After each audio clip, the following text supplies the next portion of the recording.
අපි එහෙනම් කතා කරමු නයිට්‍රජන් චක්‍රය ගැන. නයිට්‍රජන් චක්‍රය මහා අමාරු චක්‍රයක් නෙවෙයි. මේ සිලබස් එකේ තියෙන චක්‍ර පහෙන් SFT සිලබස් එකේ තියෙන චක්‍ර පහෙන් ලේසිම චක්‍රය. මේක ඉක්මනට කොට දාගමු. මොකද මේක පොඩ්ඩක්වත් අමාරු නෑ. මොකද මේක පට්ට වැදගත් ස්ට්‍රක්චර්ඩ් එකේ ප්‍රශ්න අහනවා. ඊට පස්සේ MCQ අහනවා. ඒ නිසා අර මේකේ පොඩි ස්ටෙප් ටිකක් තියෙනවා. ඒ ටිකත් එක්ක මේක වැඩේ කොට දාගත්තට පස්සේ මේකෙන් එන ඕන ප්‍රශ්නකට ඔයාලට උත්තර සුපිරියට ලියන්න පුළුවන්. මම සාමාන්‍යයෙන් මේක SFT සිලබස් එකෙන් පිටට ගිහිල්ලා තියෙන කරුණුත් පොඩ්ඩක් කියලා දෙනවා. ඔක්කොම කලින් බලමු අපි මේ නයිට්‍රජන් චක්‍රය කියලා කියන්නේ මොකක්ද කියලා. ඔයා දන්නවා නයිට්‍රජන් වායු ගෝලයේ N2 විදියට තියෙනවා නේ. පස්සේ NH4+ NO3- විදියට තියෙනවා. මේ එක එක තැන්වල තියෙන්නේ එක එක විදියට. මෙන්න මෙයා මෙහෙම වෙන්නේ කොහොමද? මෙයා මෙහෙම වෙන්නේ කොහොමද? ආයෙත් මෙයා මෙහෙම වෙන්නේ කොහොමද? ඔන්න ඔය සීන් එක ගැන අධ්‍යයනය කරන එකට අපිට සරලව කියන්න පුළුවන් නයිට්‍රජන් චක්‍රය කියලා. ඊට වඩා ස්ටෙප්ස් තියෙනවා. හරිද? මේක සරල අදහසක්. ඔයාගෙන් කවදාවත් අහන්නේ නයිට්‍රජන් චක්‍රය යන කුමක්ද? ඒ වගේ මෝඩ ප්‍රශ්නයක් අහන එකක් නෑ කියලා මම හිතනවා. හරිද? ඊට පස්සේ නයිට්‍රජන් චක්‍රයේ වැදගත්කම. ඇයි අපිට මේක ඉගෙන ගන්න ඕනේ? විභාගෙ ලියන්න විතරද? ඇයි අපි මේක ඉගෙන ගන්න ඕනේ? මේ නයිට්‍රජන් චක්‍රේ ඇයි අපිට නයිට්‍රජන් වැදගත් වෙන්නේ? ඇයි නයිට්‍රජන් වැදගත් වෙන්නේ? නයිට්‍රජන් කියන්නේ මොනවද? අපි ශාක වලට දාන පොහොර වල තියෙන සංඝටකයක්. එතකොට නයිට්‍රජන් අත්‍යවශ්‍යයි මේ ශාක වල පැවැත්මට. එතකොට පුතේ නයිට්‍රජන් නැහැ කියන්නේ ශාක ටික ලෙෆ්ට් වෙනවා. හරිද? ශාක ලෙෆ්ට් වුණොත් එහෙම අපි ඉතින් කන්න දෙයක් නැහැ. ඊට පස්සේ හුස්ම ගන්න ඔක්සිජන් නැති වෙනවා. ඒත් අපිත් ලෙෆ්ට් වෙනවා. ඒ නිසා මෙන්න මේ නයිට්‍රජන් චක්‍රය අපිට පට්ට වැදගත් වෙනවා. ඒ නිසා හරිද? ඒ නිසා මේක හොඳට ඉගෙන ගන්න. කටපාඩම් නම් කරන්න එපා. මෙයාට මේ ශුද්ධ ජීවියා මෙයාට මෙයා එපා. මේක හොඳට තේරුම් ගන්න. තේරුම් අරගෙන වැඩේ ගොඩ දාගන්න. මේක පට්ටම ලේසි. එහෙනම් නයිට්‍රජන් වල වැදගත්කම් ටික තමයි සාමාන්‍යයෙන් මම ඔයාලට දැන් පැහැදිලි කරේ. හරිද? සරලව තේරුම් ගන්න. මේක ඉතින් අර මේ බයෝ වල තියෙන තරම් ගැඹුරට යන්න ඕනේ නැහැ. හැබැයි ඔයාට අවශ්‍ය ටික මේක තේරුම් ගන්න අවශ්‍ය ටික මම මුලින්ම කියලා දෙන්නම්. ඊට පස්සේ අපි බලමු සීන් එක කොහොමද යන්නේ කියලා චක්‍රයක් ගහමු බෝඩ් එකේ. හරිද? හරි වෙන අපි යමු දැන් සීන් එකට. මොකද්ද සීන් එක? නයිට්‍රජන් සාමාන්‍යයෙන් කොහෙද ඉන්නේ වැඩිපුර? නයිට්‍රජන් ඉන්නේ වායු ගෝලෙනේ. අපි හැමෝම දන්නනේ නයිට්‍රජන් ඉන්නේ වායු ගෝලේ. මෙන්න මේ වායු ගෝලේ ඉන්න නයිට්‍රජන් මම ලියන්නම් වා.නයිට්‍රජන් කියලා. පොඩ බෝඩ් එක හොඳට බලා ගන්න. මොකද මට ඉඩ මදි සහ බෝඩ් එක පොඩි මගේ අකුරු ටික ලස්සනයි. ඒ නිසා පොඩ හොඳට අවධානයෙන් බලා ගන්න. හරි. වායු ගෝලේ ඉන්න නයිට්‍රජන් අපි මොකද කරන්නේ? පසට ලබා ගන්න ඕන. හරිද? ඔන්න ඔය සීන් එකට කියනවා තිර කිරීම කියලා. මම මේ සරලව කියන්නේ වායු ගෝලේ ඉන්න නයිට්‍රජන් අපි පසට ලබා ගන්න ඕන. මොකද පසේ තමයි ශුද්ධ ජීවි සෙට් එකේ ඉන්නේ. එතකොට එයාලා තමයි එක එක දේවල් කරලා ශාක වලට දෙන්නේ. එහෙනම් වායු ගෝලීය නයිට්‍රජන් අපි පසට ලබා ගන්න ඕන. ඕකට කියනවා තිර කිරීම කියලා. තිර කරන ප්‍රධාන විධි දෙකක් තියෙනවා. හරිද? තිර කරන ප්‍රධාන විධි දෙකක් තියෙනවා. එක තමයි ශුද්ධ ජීවීන් මගින් අපිට තිර කරන්න පුළුවන්. ශුද්ධ ජීවීන් මගින් තිර කරන්න පුළුවන්. දෙවැනි එක මිනිස් ක්‍රියාකාරකම් වලින් තිර කරන්නත් පුළුවන්. මිනිස් ක්‍රියාකාරකම්. ඒ කියන්නේ ඔයා දන්නවනේ මේ අර දැන් නම් වැඩි පේන්නත් නැහැ. අර මෙහෙම බල්බ් තිබ්බේ 60 බල්බ් කියලා අපි කියන්නේ. හරිද? මෙන්න මේ ටන්ස්ටන් බල්බ් මේව ඇතුළට දාන්නේ නයිට්‍රජන් වායුව. ඊට පස්සේ ඔයාලා ඔය කන ටිපි අරව මේව ඇසුරුම් කරන්න ගන්නේ නයිට්‍රජන් වායුව. හේතුව තමයි මේ නයිට්‍රජන් ප්‍රතික්‍රියා කරන්න යන්නේ නැහැ කාත් එක්කවත්. සහ මෙයාගේ අධික බන්ධන ශක්තියක් තියෙනවා. මෙයා ප්‍රතික්‍රියා කරන්න යන්නේ නැහැ ලේසියි. ඒ නිසා අපිට නයිට්‍රජන් එදිනදා වැඩවලටත් මේ වගේ දේවල් වලටත් යූස් වෙනවා. එතකොට ඒ වලට අදාළ දේවල් ගන්නේ මිනිස් ක්‍රියාකාරකම් වලින්. ඒක පස්සේ කතා කරමු. සහ මේක වෙන ලොකු කර්මාන්තයක් තියෙනවා A level chemistry වල. හරිද? අපි පොඩ්ඩක් මුලින්ම ශුද්ධ ජීවීන්ගේ සීන් එක විනාශ කරලා ඉමු. ශුද්ධ ජීවි සීන් එක විනාශ කරලා ඉමු. ඔයාලා දන්නවා ශුද්ධ ජීවි විද්‍යාව ඉගෙන ගන්න ඉන්න නිසා ශුද්ධ ජීවි ප්‍රධාන ආකාර අපිට දෙකකට ගන්න පුළුවන් මේ නයිට්‍රජන් චක්‍රයට අදාළ. පළවෙනි එක තමයි මොකද්ද සීන් එක? නිදලි වාසීන්. නිදලි වාසීන් කියන්නේ කවුද? ඔයා දන්නවා ශුද්ධ ජීවි නේ වායු ගෝලේ නැත්නම් පසේ නිදහසේ ජීවත් වෙනවා නේ. කාත් එක්කවත් සෙට් වෙලා නැහැ. එයා ඉන්නේ එයාගේ සීන් එකේ නිදහසේ ඉන්නේ. අන්න ඒ වගේ කට්ටියට කියනවා නිදලි වාසීන් කියලා. හරිද? දැන් නිදහස් ශුද්ධ ජීවි කියලා කියන්න පුළුවන්. සමහර ශුද්ධ ජීවීන් නෙවෙයි. එහෙම නෙවෙයි. මොකද්ද සීන් එක? එයාලා කාත් එක්ක හරි සෙට් වෙලා ඉන්නේ. හරිද? කාත් එක්කනේ ජැක් එකක් ගහගෙන ඉන්නේ. එයාලට කියනවා සහජීවී කියලා. සහජීවී. හොඳම උදාහරණය කවුද සහජීවී වලට? සහජීවී වලට හොඳම උදාහරණය තමයි රයිසෝබියම්. රයිසෝබියම් කොහෙද ඉන්නේ? රයිසෝබියම් ඉන්නේ රනිල ශාකවල මූල ගැටති වල තමයි රයිසෝබියම් වල ජීවත් වෙන්නේ. හරිද? මෙන්න මේ රනිල ශාකයක් ගත්තොත් මේ මුල් වල මේව ගැට ගැට තියෙන පොඩියට. හරිද? මේ ගැට අස්සේ තමයි රයිසෝබියම් ඉන්නේ. මොකද්ද මේ සහජීවී සම්බන්ධයෙන් රයිසෝබියම්ටයි ශාකයටයි තියෙන වැදගත්කම මොකද්ද? ඒක දැනන් ඉන්නත් එපේ. රයිසෝබියම්ට පුළුවන් වායුගෝලයේ නයිට්‍රජන් ශාකයට ලබා දෙන්න. හරිද? සහජීවී කියන්නේ දෙන්නටම වාසය වෙන්නේ නෙමෙයි. සහජීවී. හරිද? මූල ගැටදී ඒ කියන්නේ මේ ශාකයට පුළුවන් රයිසෝබියම්ට අවශ්‍ය පෝෂණය ලබා දෙන්න. එතකොට මේක දෙන්නටම වාසි. හරිද? ඒ නිසා අපි කියනවා මේ සහජීවී කියලා. ඕක තමයි එහෙනම් සීන් එක. හරිද? එහෙනම් මේ ආකාර දෙකටම පුළුවන් අපිට තිර කරන්න වායුගෝලයේ තියෙන නයිට්‍රජන්. නිදලිවාසී මේ ශුද්ධ ජීවීන් මගින් සහ සහජීවී ශුද්ධ ජීවීන් මගින්. හරිද? අපි ඒකට කියනවා නිදලිවාසී තිර කිරීම, මේකට කියනවා සහජීවී තිර කිරීම කියලා. එහෙනම් අපි ওই දෙක දාගමු මේ රූප සටහනට. එහෙනම් මෙන්න මේ සීන් එක මතක තියාගන්න. හරිද? අපේ පොතේ තියෙන්නේ NH4+ ගැන. ඒ කියන්නේ ඇමෝනියම් අයනෙත් එක්ක ඒකලත් කියලා කියන්නම්. ඒකට වැඩි ලේසි. මෙන්න මේ නිදලිවාසීන් වේවා සහජීවී ශුද්ධ ජීවීන් වේවා. ඒ කියන්නේ නිදලිවාසී ශුද්ධ ජීවීන් හරි සහජීවී කට්ටියට හරි මේ වායුගෝලයේ තියෙන නයිට්‍රජන් කෙලින්ම ඇමෝනියා බවට පත් කරන්න පුළුවන්. හරිද? ඇමෝනියා බවට පත් කරන්න පුළුවන්. හැබැයි මතක තියාගන්න ශාක වලට අපි අර දෙක වශයෙන් ඉඳන් ගහන ශාක වලට ඇමෝනියා අවශෝෂණය කරගන්න බෑ. මෙන්න මෙයාව අවශෝෂණය කරගන්න බෑ. ශාක මුල් වලට අවශෝෂණය කරගන්න පුළුවන් එක්ක NH4+ එක්ක NH4+ එක්ක NO3- ඇමෝනියම් හරි නයිට්‍රේට් හරි ඔය දෙක තමයි අවශෝෂණය කරගන්න පුළුවන්. එහෙනම් නිදලිවාසී වේවා සහජීවී වේවා එයාට කරන්න පුළුවන් වෙන්නේ වායුගෝලයේ තියෙන නයිට්‍රජන් මෙන්න මෙයා බවට පත් කරන එක විතරයි. ඇමෝනියා බවට පත් කරන එක විතරයි. ඊට පස්සේ ඉන්න වෙනම සෙට් එකක්. හරිද? පස්සේ ඉන්නවා තව සෙට් එකක්. මෙයාව NH4+ කරන්න පුළුවන්. හරිද? මෙයාව NH4+ කරන්න පුළුවන්. අපි ඔකට කියන ඇමෝනීකරණය කියලා. හරිද? මේකට ඉන්න වෙනම ශුද්ධ ජීවි සෙට් එකක් ඇමෝනීකරණ ශුද්ධ ජීවීන් කියලා. ඕක තමයි වෙන්නේ. හැබැයි අපි ඉතින් මේක දක්වන්නේ නැහැ. මේකනේ අන්තඵලය. අවසාන එක්කෙනා මේකනේ. ඒ නිසා මෙයත් එක්කම අපි ගොඩ දාගෙන යමු වැඩි. එහෙනම් මම චක්‍ර ගහන්න පටන් ගන්නවා දැන්. ඔය පොඩ්ඩක් කලින් ටික මම කියලා දුන්නේ. දැන් ඔයාලට වැඩේ මේක ගහගෙන යද්දි තේරෙයි ඇති දෙයක් දැන නේද කියලා. මොකක්ද එහෙනම් පළවෙනි ස්ටෙප් එක? මෙන්න මේ වායුගෝලයේ තියෙන ශුද්ධ මේ වායුගෝලයේ තියෙන නයිට්‍රජන් නිදලිවාසී ශුද්ධ ජීවීන් මගින් NH4 බවට පත් කරනවා. ඇත්තටම කරන්නේ මුලින්ම ඇමෝනියා කරලා හොඳේ NH4 බවට පත් කරනවා. වායුගෝලයේ තිබිච්ච නයිට්‍රජන් මොකද කරන්නේ? සහජීවී ශුද්ධ ජීවීන් මගින් ඒත් ඇමෝනියා කරලා ඇමෝනියම් බවට පත් කරනවා. හැබැයි ශුද්ධ ජීවීන් ඉන්නේ ශාකනේ. මම ඒ නිසා ශාක කියලා දානවා. හරිද? ශාක. එහෙනම් මේ ටික කරන්න කවුද? ඔන්න පළවෙනි ස්ටෙප් දෙක වැඩි විනාශය. හරිද? මේක සහජීවී මේක නිදලිවාසී මේක සහජීවී නිදලිවාසී තිර කිරීම සහජීවී තිර කිරීම.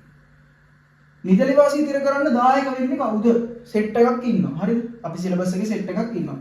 පළවෙනි එක්කෙනා මෙයාව මතක තියාගත්තොත් හොඳයි. මතක තියාගන්න අත්‍යවශ්‍යම නැහැ. පොඩ අර නම ඇහිලා පුරුද්ද තියෙනවා. මොකද MCQ වලට අහුවොත් නිදලිවාසී තිර කරන්නේ කවුද කියලා සෙට් එකක් දීලා තෝරපන් කියලා කිව්වොත් ඉතින් තෝරන්න දැනන් ඉන්නවා. හරිද? ඒ නිසා ස්පෙලිංග්ස් මතක නැති වුණාට ප්‍රශ්නයක් නැහැ. හැබැයි පුතේ නම නම් මතක තියෙන්න ඕන. කවුද එහෙනම් නිදලිවාසීන් ඉන්නේ? මම ඔයාලට 4 දෙනෙක් කියලා දෙන්නම්. පළවෙනි එක්කෙනා Clostridium.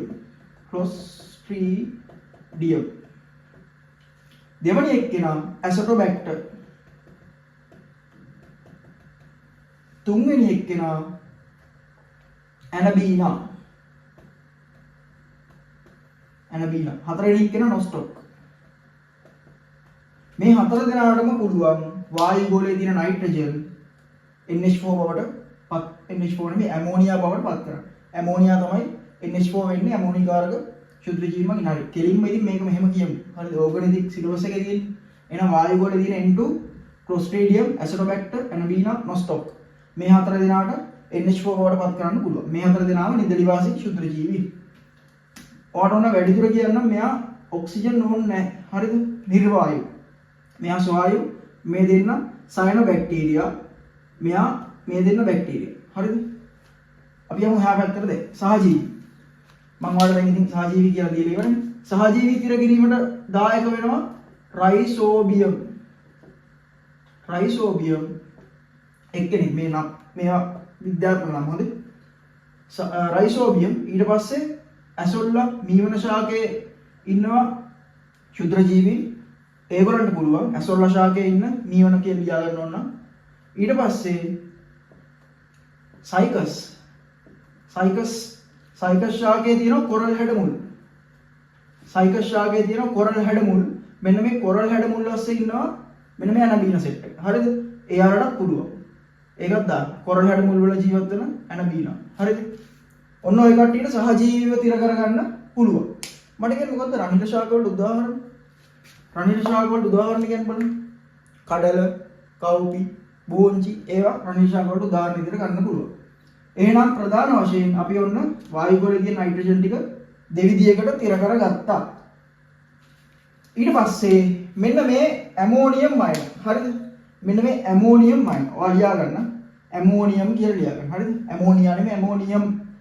මෙන්න මේ ඇමෝනියම් අයන මෙහෙම තියෙන්නේ නැහැ. දැන් පසේනේ තියෙන්නේ. මෙහෙම තියෙන්නේ නැහැ. තවදුරටත් පසේ ඉන්න ශුද්ධ ජීවීන් මගින් මෙයා NO2 බවට NO2 බවට පත් වෙනවා. මෙයාත් ඉන්න බෑ. මෙයාත් පසේ ඉන්න ශුද්ධ ජීවීන් මගින් NO3 බවට පත් වෙනවා. හරිද? අන්න ඔයාලට මම මුලින්ම මේක කියලා දුන්නානේ. ඔක්සිකරණය වෙනවා. හරිද? ඇමෝනියම් අයන පළමු ඔක්සිකරණය වෙලා NO2 බවට පත් වෙනවා. ඒක කරන්න දායක වෙන ශුද්ධ ජීවීන් දෙන්නෙක් ඉන්නවා. එක්කෙනෙක් මම මෙතන ලියන්නම්. නයිට්‍රෝසෝමෝනාස් අනිත් එක්කෙනා නයිට්‍රෝකොකස්. මෙයාව මෙහෙම තියෙන්නේ නැහැ. එයත් තවදුරටත් ඔක්සිකරණය වෙනවා NO3 බවට. මෙහෙම කරන්න එක්කෙනෙක් ඉන්නවා. එයාගේ නම නයිට්‍රෝබැක්ටර්. ඔන්න ඔය විදිහට තමයි සීන් එක යන්නේ. ඇත්තටම බලන්න දැන් මෙතන ඔක්සිකරණයක් තමයි වෙන්නේ. හරිද? මෙතන ඔක්සිකරණයක් වෙන්නේ. හැබැයි මෙතන කවුද ඉන්නේ? නයිට්‍රජන් ඉන්නේ නේ. නයිට්‍රජන් තමයි මෙතන සීන් එක ඔක්සිකරණය වේගන යන්නේ. හරිද? ඒ නිසා අපි ඒකට විශේෂ නමක් කියනවා. නයිට්‍රීකරණය කියලා. එහෙනම් මම මෙතනට දාන්නම් නයිට්‍රීකරණය 1 මේක නයිට්‍රීකරණය 2. මේ සමස්ත පියවරටම ඕන නයිට්‍රීකරණය කියලා කියන්න පුළුවන්. හරිද? 1 2 නොදා ප්‍රශ්නයක් නැහැ. එහෙනම් ඔය වැඩේ පැහැදිලි. ඔය වැඩේ එහෙනම් පැහැදිලි. ඇයි අපි මේක කරගත්තේ? ඇයි මේක කරගත්තේ? මොකද්ද මේක කොහොමද? මං කිව්වා ඔයාට ශාක වලට අවශෝෂණය කරගන්න පුළුවන්. මෙයා හරි තමයි. හරිද? එතකොට එක්ක මෙයා තියෙන්න ඕන එක්ක මෙයා තියෙන්න ඕන. වැඩියෙන්ම හොඳට මෙයාව ශාක වලට අවශෝෂණය කරගන්න පුළුවන්. ඒ නිසා මෙයාගේ පසේ ඉන්න මෙන්න මේ ශුද්ධ ජීවීන් සෙට් එක එකතු වෙලා මෙයා බවට පත් කරනවා.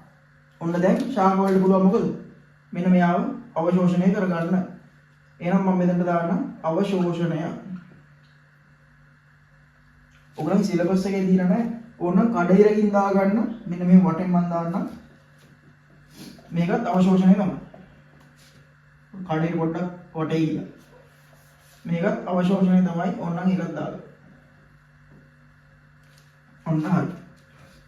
දැන් මෙච්චරයිද? දැන් මෙච්චරයි නයිට්‍රජන් චක්‍රය. මෙතනින් ඉවරයි.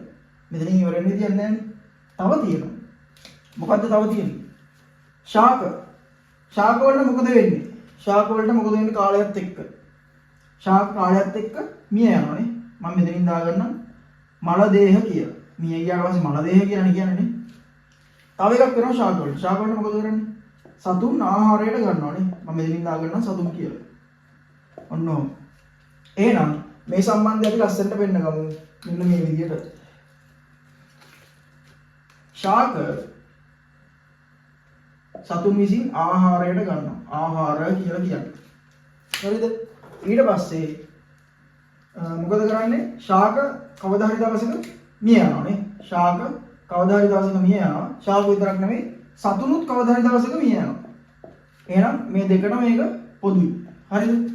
මම ඔකට කියන්න මරණය නැත්තම් මිය යෑම දෙකටම මම පොදුවේ ලියන්නම් මෙතනින් මිය යෑම කියලා. ඔන්න ඒ වැඩේ පැහැදිලි. හරිද? ඔන්න ඒ වැඩේත් හරි. එහෙනම් සතුන් මොකද උනේ? ශාක මොකද උනේ? කවදා හරි දවසක මැරෙනවා. ශාක මොකද උනේ? සතුන් විසින් ආහාරයට ගත්තා. හැබැයි තව සීන් එකක් තියෙනවා මෙතන ඔයගොල්ලන්ට පේන්නේ. මොකද්ද? සතුන් විතරක් කරන සිද්ධියක් තියෙනවා. මොකද්ද? සතුන් විතරක් කරන බහිස්රාවයනේ. බහිස්රාවය කරාම හැදෙනවා බහිස්රාවී ද්‍රව්‍ය. මම දාන්න මෙතන බහිස්රාවී ද්‍රව්‍ය කියලා. ඒ ක්‍රියාවලියට මට කියන්න පුළුවන් මොකද්ද? බහිස්රාවය කියලා. බහිස්රාවය. එහෙනම් මෙතන යනවා වැඩේ පැහැදිලි. හරිද? මේක ඇති දෙයක් නැහැ. ඔන්න බලන්න ලස්සන chart එකක් දැන් ගහලා ඉවරයි. හරිද? මෙතනින් ඉස්සරහට පොඩි සීන් ටිකක් විතරයි තියෙන්නේ. ලොකු දේවල් ටිකක් නැහැ. දැන් බලන්න මෙන්න මේ මල දේහයි මම මේක පොඩ්ඩක් උඩින් දා ගන්නම්. බහිස්රාවය. මෙන්න මේ මල දේහයි බහිස්රාවී ද්‍රව්‍යය ඇතුළේ තියෙනවා. දැන් බලන්න සතුන් මැරෙනවා. ශාක මැරෙනවා. හරිද? සතුන්ගේ ශාක වල ඇතුළේ දැන් මොනවද තියෙන්නේ? නයිට්‍රජන් නේ. ඇයි මෙතනින් ගත්ත නයිට්‍රජන් ටික මෙහෙම ඇවිල්ලා මෙතනට ගියා. ඊට පස්සේ ශාක වලින් කොටසක් මිනිස්සු කෑවට පස්සේ සත්තු කෑවට පස්සේ ඒ නයිට්‍රජන් මෙතනට ගියා. ශාක ඔක්කොම කෑවේ නැහැ. මෙතනත් නයිට්‍රජන් තියෙනවා. ඒතකොට අවසානයේදී මේ නයිට්‍රජන් ටිකයි මෙතන තියෙන සත්තුන්ගෙන් තියෙන නයිට්‍රජන් ටිකයි මල දේහ බවට පත් වෙනවා. හරිද? දැන් නයිට්‍රජන් තියෙන්නේ මෙතන. ඇයි සත්තුන්ගේ ප්‍රෝටීන් තියෙනවනේ. ප්‍රෝටීන් හදන්න නයිට්‍රජන් දායක වෙනවනේ. එතකොට මෙයාලා මැරුණාට පස්සේ ඔක්කොම නයිට්‍රජන් ටික මොකද වෙන්නේ? මල දේහ වලට සෙට් වෙනවා. මල දේහ මොකද වෙන්නේ? කාලෙත් එක්ක NH4 බවට පත් වෙනවා. ඒ කොහොමද? ඒ වෙන්නේ මෙහෙමයි. බහිස්රාවී ද්‍රව්‍යත් කියන්නේ ඉතින් ඒකෙත් තියෙනවනේ නයිට්‍රජන්. නයිට්‍රජන් නම් සංයෝග තියෙනවා. හරිද? මල දේහයි බහිස්රාවී ද්‍රව්‍යයි දෙකම කාලයත් එක්ක ආයේ NH4 බවට පත් වෙනවා. ඒ කොහොමද? මල දේහ මේ පස්සේ ඉන්න ශුද්ධ ජීවීන් වලින් වියෝජනය වෙනවා. ඒකත් ඔයා ඉගෙන ගත්තානේ. ශුද්ධ ජීවී යටතේ ඒ ටිකත් ඉගෙන ගත්තා. මල දේහ සහ බහිස්රාවී ද්‍රව්‍ය දෙකම ශුද්ධ ජීවීන් වලින් වියෝජනයට ලක් වෙනවා. නැත්නම් අපි මේකට කියනවා ඇමෝනීකරණයට ලක් වෙනවා. ඇමෝනීකරණය. ඔය වියෝජනය නැත්නම් ඇමෝනීකරණයට ලක් වෙනවා NH4 බවට පත් වෙනවා. ඔන්න එතකොට ආයේ මෙතනට ආවා. දවල්ට පේනවනේ. මෙහෙම ගියා, මෙතනින් ආවා, මෙහෙම ගියා, ආයේ මේ ටික මෙතනින් ඇවිල්ලා ඔක්කොම ආයේ මෙතනට ගියා. මෙහෙම කොහොමම සීන් එක දැන් චක්‍රේ යනවා. හැබැයි කොහෙවත් තිබ්බද උඩට යන පාර. මෙතනින් මෙහෙට යන පාර. මොකද මේක අවදාන ඉවර වුණොත් එහෙම කෙලවෙනවනේ. දැන් ඔක්කොම පල්ලෙහාට ආවා විතරයි. ආයේ කැරකිලා උඩට යන පාත් එකක් නැහැ. මෙන්න බලන්න ලස්සන සම්බන්ධයක් තියෙනවා මෙන්න මෙහෙම. මෙන්න මේ NO3- N2 බවට පත් වෙනවා. මම මෙතනින් ලියන්නම්. NO3- N2 බවට පත් වෙනවා. මේකට කියනවා අපි මොකද්ද? මේක නයිට්‍රීකරණය නම් මේක නයිට්‍රීහරණය. මම ඔයාලට ඔක්සිහරණය කියලා දුන්නානේ. අන්න ඔක්සිහරණය නයිට්‍රජන්ට නෙවෙන්නේ. ඔක්සිහරණය වෙන්නේ මෙතන නයිට්‍රජන්. හරිද? එහෙනම් අපි ඒකට කියනවා ලස්සන නමක් නයිට්‍රීහරණය කියලා. මෙන්න මේකට ශුද්ධ ජීවි දෙන්නෙක් අපිට සිලබස් එකේ දීලා තියෙනවා. පළවෙනි එක කියනවා තමයි මම මෙතනින්ම ලියලා තියෙන්නේ. නයිට්‍රජන් මේකට කියන්නේ නයිට්‍රීහරණය. නයිට්‍රීහරණය. මේකට දෙන්නෙක් දායක වෙනවා. පළවෙනි එක කියනවා තමයි සූඩෝමොනාස්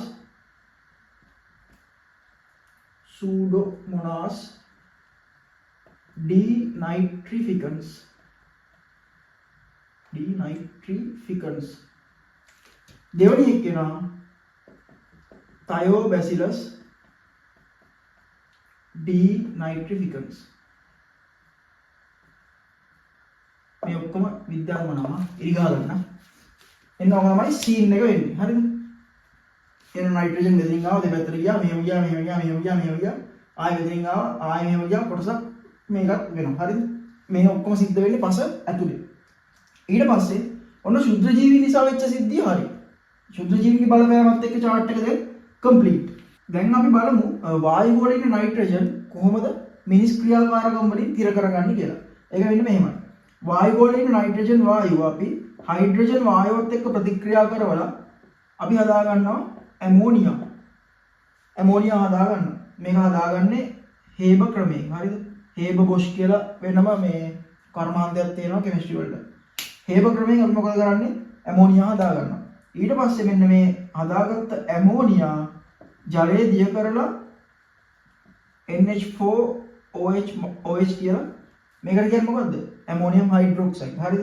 NH4OH කියලා සංයෝගයක් හදා ගන්නවා. يعني ඇමෝනියා ජලයේ දිය කරා. එච්චරයි. ඊට පස්සේ ඉතින් මේක අඩංගු පොහොර අරව මේවා තමයි ඔය පසට අපි දාන්නේ. සහ මේ නයිට්‍රජන් වෙනම අපි වායුවක් විදිහටම ගන්නවා.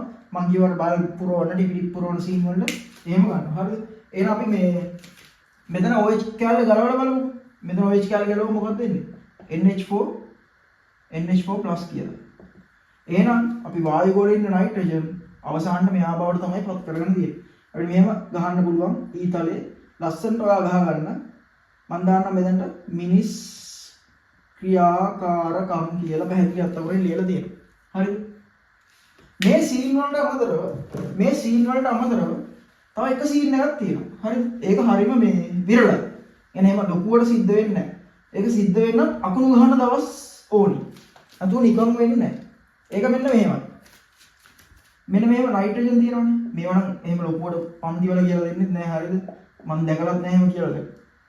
මේක අර N2 නේ. N2 කියන්නේ ත්‍රිත්ව බන්ධනයක් තියෙන එකක්. හරිද? ඒ කියන්නේ N2 වායුව කියන්නේ නයිට්‍රජන් ට්‍රිපල් බොන්ඩ් නයිට්‍රජන්. මේ බන්ධන ශක්තිය අධිකයි. මේක ලේසියකට කඩන්න බෑ. හැබැයි අකුණු ගහන දවස් වලට මොකද වෙන්නේ? මෙන්න මේ අකුණේ තියෙන ශක්තිය නිසා මෙන්න මේ බන්ධනය කැඩෙනවා. අකුණේ තියෙන ශක්තිය නිසා අකුණේ අධික ශක්තියක් තියෙනවනේ. අකුණේ තියෙන ශක්තිය නිසා මේ බන්ධනය කැඩිලා වායු ගෝලයේ නයිට්‍රජන් විතර නෙමෙයි තියෙන්නේ. අනිත් ඉතුරු වායුත් තියෙනවා. වායු ගෝලයේ තියෙන ඔක්සිජන් එක්ක මෙන්න මෙයා ප්‍රතික්‍රියා කරලා අපි ඉතින් කැඩුනට එකක් දාන්නේ දෙකම තමයි දාන්නේ. හරිද? නයිට්‍රජන් ඔක්සිජන් එක්ක ප්‍රතික්‍රියා කරලා NO2 හදනවා. මෙන්න මේ NO2 අකුණු ගහනවා කියන්නේ වහිනවයි කියන එක නේ. අකුණු ගහලා ඊට පස්සේ වහිනවනේ. වැසි ජලයත් එක්ක මිශ්‍ර වෙලා මොනවා හදනවද? HNO3 හදනවා. මෙන්න මේ HNO3 කියන්නේ කවුද? විද්‍යාගාරයේ ඉන්න ප්‍රබල අම්ලයක්. කවුද? නයිට්‍රික් අම්ලය. ඉතින් එතකොට මේ වහින්නේ මොකද්ද? අම්ලයක් වහින්නේ. මේකට කියනවා අපි අම්ල වැස්සක් කියලා. විද්‍යාගාරේ තරම් සාන්ද්‍රණය ඉච්චර වැඩි නෑ. හරිද? ඒ නිසා හානියක් නෑ කියන්නේ. එකපාරක් මේකට වෙනවා කියලා හානියක් වෙන්නේ නෑ. මේක ගැන වෙනම කැලලක් තියෙනවා කියලා ගන්න. හරිද? දැන් මේකේ පොඩ්ඩක් H ගලවන්නකො. H ගලවුවම මෙතන එන්නේ NO3- නේ. එහෙනම් මොකද වෙන්නේ? වායු ගෝලයේ ඉන්න නයිට්‍රජන් අකුණු ගැසීම නිසා මේ අර සර්කිට් පන්නනවා වගේ පන්නන්නේ. පොඩ්ඩ මෙහෙම දාන්න ලස්සනට. අකුණු ගැසීම කියලා දාගන්න මෙතනට ඊතලේ ගහලා අකුණු ගැසීම නිසා NO3- බවට පත් වෙනවා. ඔන්න ඕකයි එහෙනම් නයිට්‍රජන් චක්‍රයේ සීන් එක. බලන්න මේක අමාරුද? මොනවාද මේකේ අමාරු කෑලි වලට තිබ්බේ? කිසිම අමාරුවක් තියන්නේ නැහැ. කතාවක් විදිහට මතක තියාගන්න. කතාවක් විදිහට අර සීන් එක තේරුම් ගන්න. ඒ කියන්නේ මේකේ වෙච්ච යාන්ත්‍රණය තේරුම් ගන්න. ඊට පස්සේ මේක කතාවක් විදිහට මතක තියාගන්න. හොඳම දේ තමයි ඔයා තව කාටවත් මේක කියලා දෙන්න. එතකොට ඔයාලට සීන් එක හොඳටම මොලේට බහිනවා. මේක ඔයාලට ස්ට්‍රක්චර්ඩ් එකේ අහන්න පුළුවන් මේවා. ඉදිරි පාසින් නම් කරලා. හරිද? මේ අහන්න පුළුවන්. ඊට පස්සේ මෙයා අහන්න පුළුවන්. MC වලට ඒවා අහන්න පුළුවන්. හරිද? ඔන්න ඔහම සිද්ධික මතක තියාගන්න. එහෙනම් නයිට්‍රජන් චක්‍රය සම්පූර්ණ විනාශයි. අපි මේ එහෙනම් ආයේ අපිට කතා කරන්න තියෙන්නේ මේ කාබන් චක්‍රය. කාබන් චක්‍රය කතා කරමු එහෙනම් ඊළඟට.